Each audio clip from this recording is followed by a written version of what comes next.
Hi, I'm Jared. Welcome to Kill-Divill, where we focus on rum and cocktails. Today we're going to make some strawberry syrup.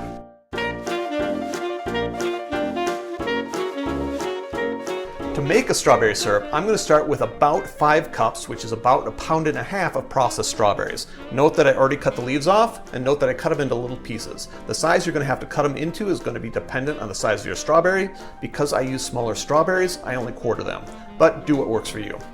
So, 1.5 pounds, 5 cups into the saucepan. Next, 2 cups of sugar. And 2 cups of water. And for the sugar, I am using a raw cane sugar. You can use white as well. That done, we're going to take it to the stovetop.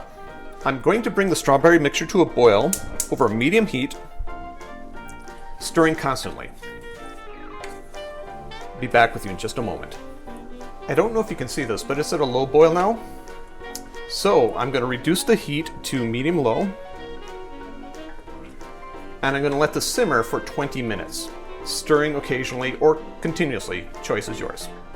Be back with you in a moment. 20 minutes is up, so I'm going to remove the strawberry mixture from the heat and let it cool to room temperature. We'll see you in a little bit.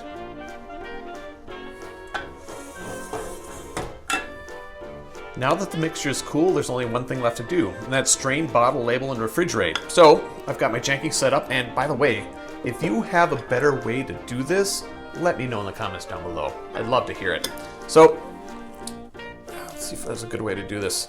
There isn't. There really isn't. Unless you know one, then let me know. Oh, I thought I was going to lose all that there. Okay, now, a quick note before I sign off. These strawberries,